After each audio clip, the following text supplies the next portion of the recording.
Hi everyone, welcome back to the Discourse Education podcast where we, break down current events from the past week and analyze them and pitch it for students who take general paper, for the A levels in Singapore. And yeah.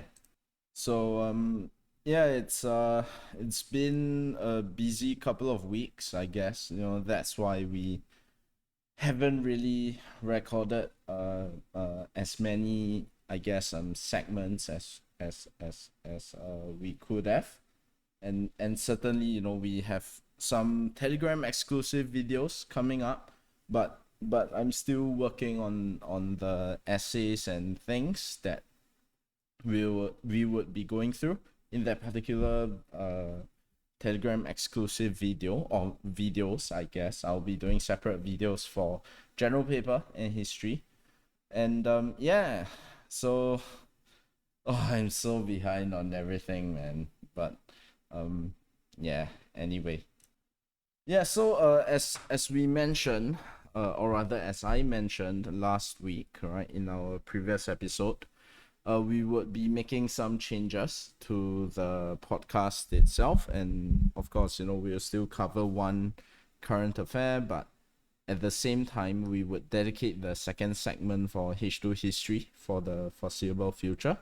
And we will break down, content, basically treat it like a lecture for H2 history content. And I will be covering content that's suitable for both the old and the new syllabuses, right? For A levels. So yeah. But first, the current affairs. This week it's a particularly difficult one to cover. And I re-recorded this episode a couple of times now. That's why as you can see, my energy levels are just much lower than usual, or you know what, it might be the same, whatever, right? But put it simply, okay, this week we would be covering or at least revisiting the Israel and Gaza conflict. So of course, this particular issue has been going on for some time now, all right, a few months at this point. And there have been many so-called possible ancillary news that we could have covered, right? And of course there were many developments, but I could not cover this week because it's particularly I I have no words, right? So just to give some context, okay.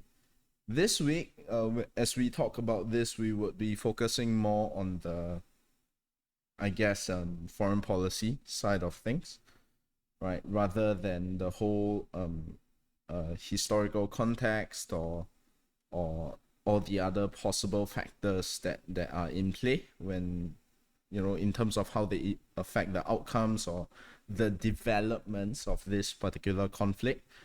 I would highly encourage you, whoever that watches this, to go and at the very least get more information, right? So learn about the history behind the conflict, learn about the significant stakeholders that are at play, right? Some of which we would be talking about here in quite clear terms later on. And of course, right, what we want to try and do is to sort of like divorce our own personal views away from all the facts that are at hand when it comes to this particular conflict in itself. But for today, it is difficult to do that because of, as you can see, what the headlines are. So this occurred, I think, just couple of days ago, as of filming this segment here, right? Essentially, 8 workers were killed. Okay, 8 workers were killed. All right, then plenty of headlines that run this, and specifically, where is that? There we go. Right. So the short of it is that there was an NGO, or there is an NGO called the World Central Kitchen, right, which is currently operating in Gaza, and in the so-called militarized area, okay, and what they are doing essentially is to, as its name suggests, provide like food supplies for all those who are affected, right? Specifically the Palestinians in the Gaza conflict. And a couple of days ago, as you can see here, the convoy was attacked by soldiers from the IDF, and as a result, tragically, 8 workers, like these two, incredible people, right? Or these three. Oh wait, the picture is repeated. I think in total of 8 were killed. Seven. Sorry, 7 were killed. So as you can see here, right? You have these are their names, and of course, the first thing that we need to obviously mention is, our condolences, right, to the family members of these wonderful people who put their lives on the line and unfortunately paid the ultimate price for it, just to provide, humanitarian aid. So, yeah, it's a tragedy. There are just no other words for it, and yeah, but at the same time, I'm gonna do my best to be a little bit more objective about this, but it is gonna be very difficult to do that simply because of all the things that are happening.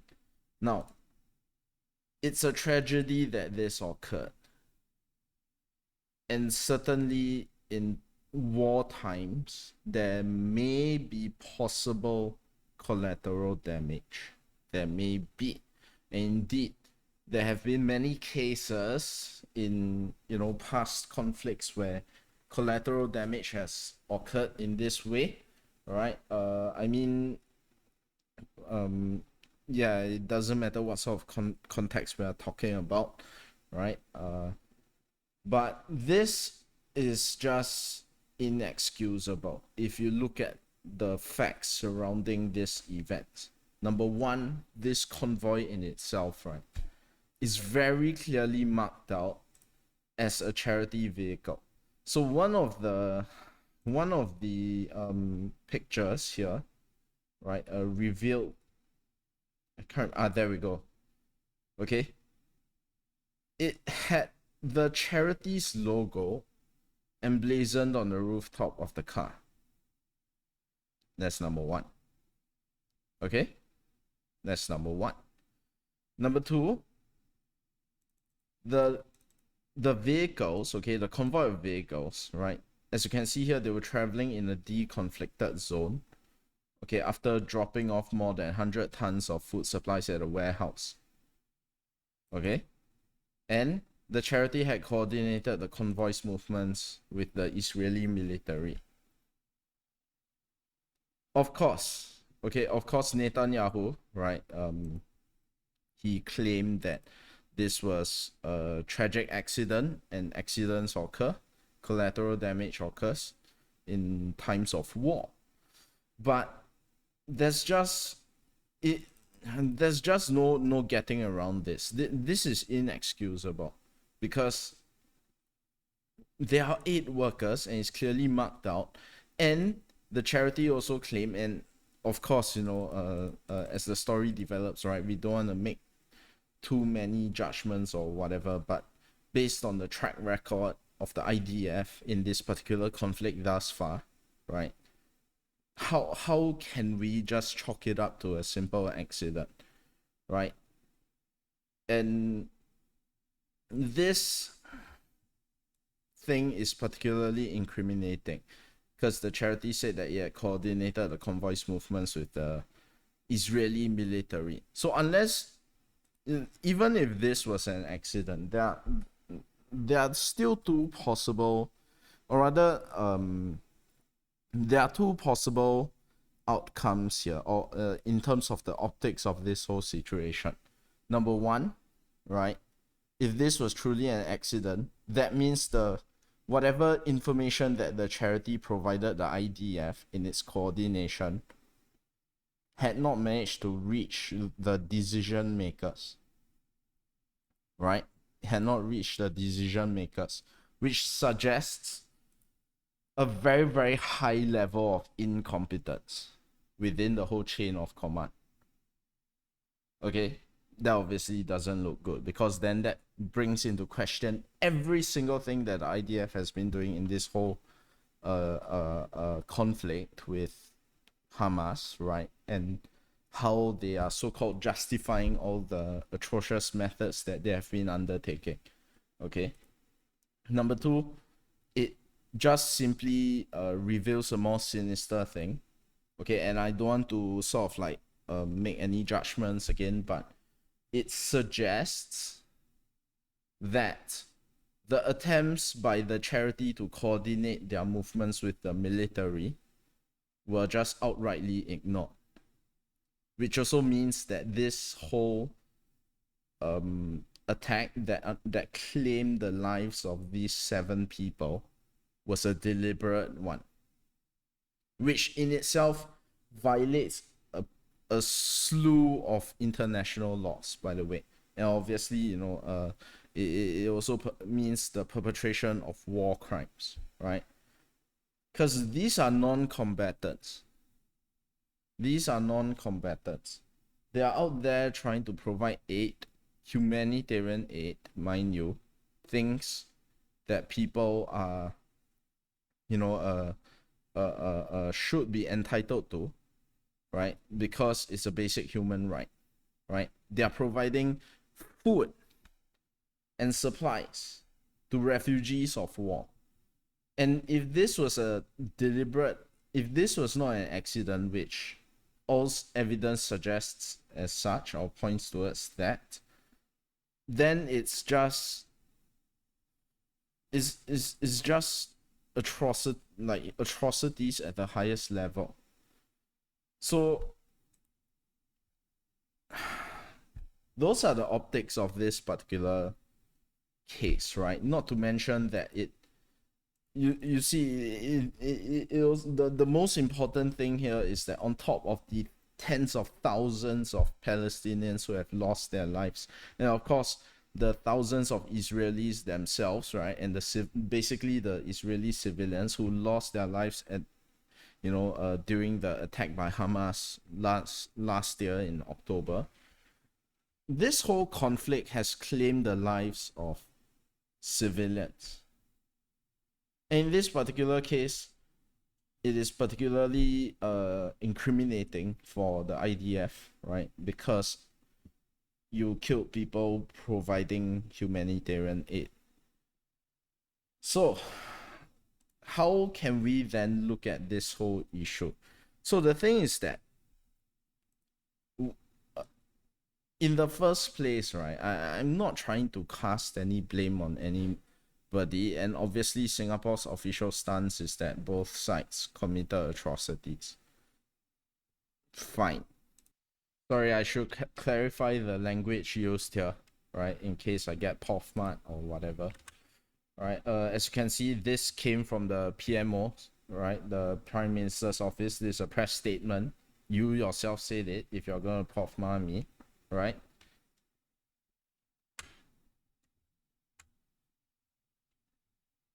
But incidentally, right, just to be clear, I more or less concur with this view. Okay, what happened on October 7 was a planned and coordinated terrorist attack, the brutal massacre of civilians and the taking of civilian hostages. Yes, that is true.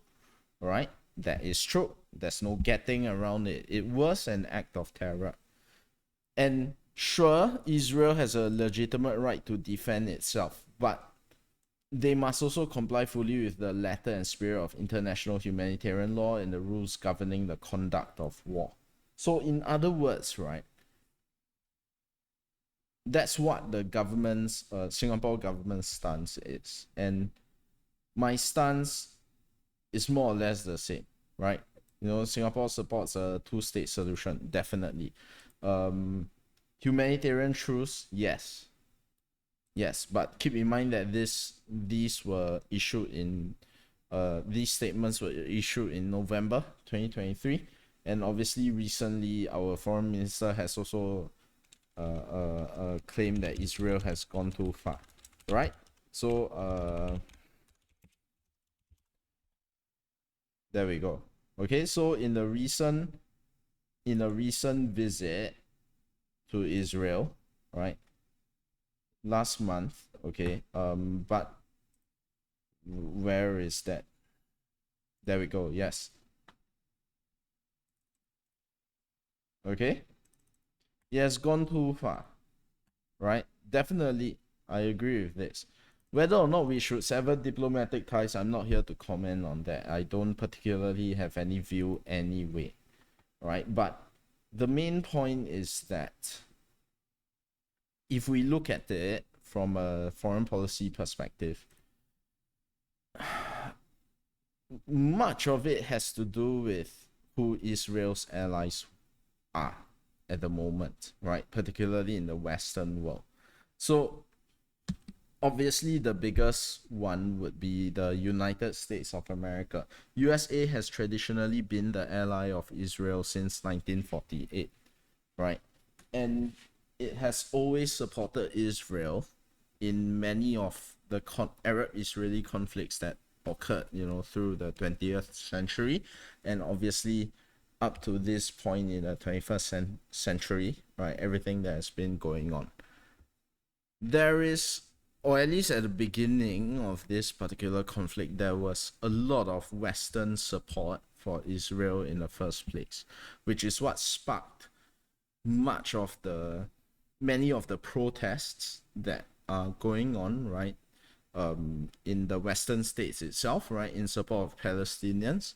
And of course, that ventured into the culture war sort of thing, whereby any sort of expressions, okay, I shouldn't say any, but there were a few cases whereby people expressed support for Palestinians and then they were chalked up to being anti-Semitic or something like that.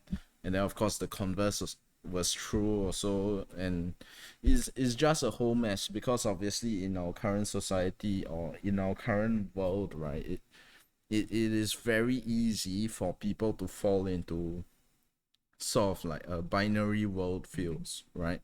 So in that sense, okay, in that sense, it is very difficult, right, to ascertain like the moral sort of side of things. Although to be clear, if we take that absolute moral stance, both sides are wrong.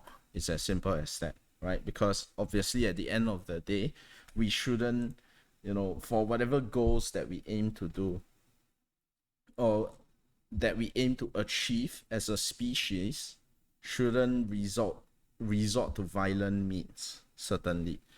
But it is also worth noting that, or acknowledging or understanding how things came to be like that in the first place, which is why I encourage all of you, whoever that's watching this, to go and read up on the history between, the history of the region as a whole, right? Specifically in Israel, obviously. But the main impact here really is the Western nation support. And the fact of the matter is that for Netanyahu, right, and of course all the Zionist people who hold high positions in the Israeli government, why is it that they have been able to, how do I put this, continue to act with such impunity on the global stage, is precisely because of Western support. Obviously, with this particular event, right, the killing of the 8 workers, you can see, a lot of the opinions of their allies shifting, right? So they have become a little more reluctant to just 100% support Israel and whatever it is that they are doing. But in the first place, right, again, you know, we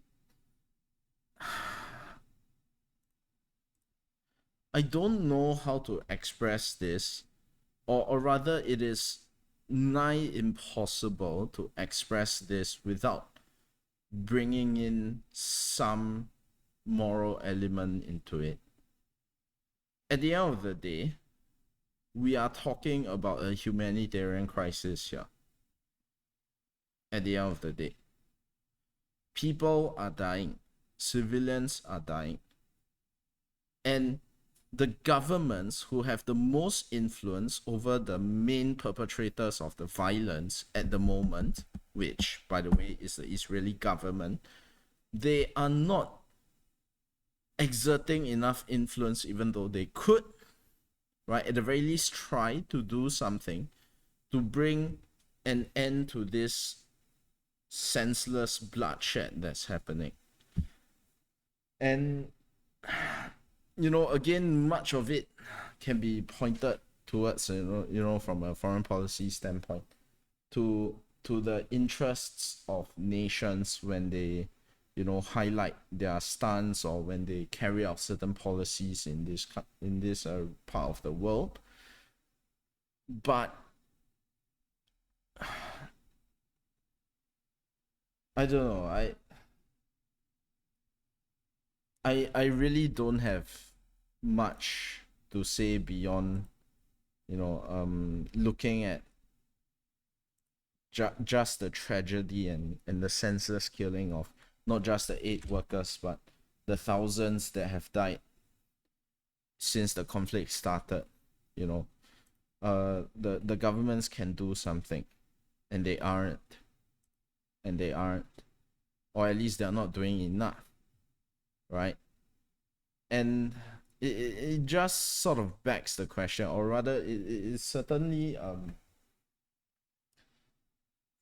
it is very easy to get cynical, I guess, and question the purpose of having such foreign policy interests in the first place, right? But yeah, I don't know. Yeah, which is why, right, when we look at all these things, sometimes for civilians to look at all this, we certainly will question, hey, why isn't the government doing anything about it, right? And yeah, I wouldn't disagree with that assessment.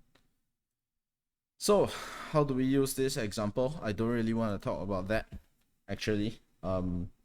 I certainly, you can use it for questions related to like effectiveness of international organizations, right? So, if whatever that resolutions, for instance, that are attempted to pass in UN, uh, if they involve condemning Israel, then USA will veto it. Although credit to them, in one of the more recent draft resolutions, they refrained from utilizing their veto power, but nevertheless, it begs the question of the effectiveness of all these international institutions if they can be hamstrung by national interests so easily, and then that becomes a point of analysis, right? But certainly the main takeaway is just, oh my god, just stop the damn fighting, and it's easier said than done, and it's certainly it's very easy to get angry over all these things, but from a sort of moral standpoint, and again, with regards to things like governance and managing those interests, the only people who ultimately pay the price of the decisions of all these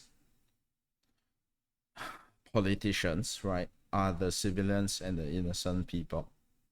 That's all I can say. And I can only once again express all the condolences for all the people who have tragically been who have lost their lives, right, and have been affected in this whole conflict. So the Palestinians, the Israeli hostages, some of whom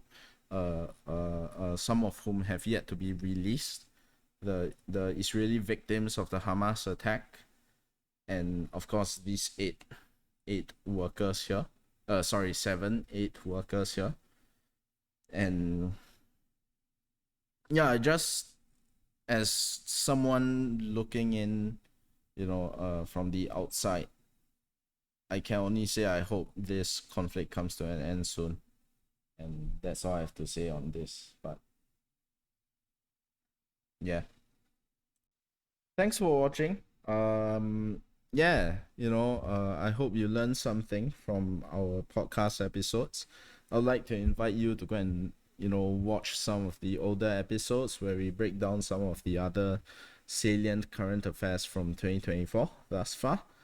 Do consider giving us a subscribe, I guess, and certainly if you have questions, all right, do use this link here, so the discourseeducation.com.sg / discourse education podcast. And you can ask a question on general paper, H2 history or English, or if you want to just have a civil discussion about something, we'll be happy to talk about whatever questions you have, right? And of course, we also, at the end of the day, we create this content for the purposes of our tuition business. So we offer tuition for A levels in Singapore, right? Specifically for the subjects of general paper, H2 history, right? These two, and of course O levels English as well. So if you are looking for more help on that front, do contact us, right? Our contact details are on our website here. So the discourseeducation.com.sg. Drop us a text, and if you'd like a free trial lesson, we do offer free trial lessons with no strings attached. And yeah, have a good one.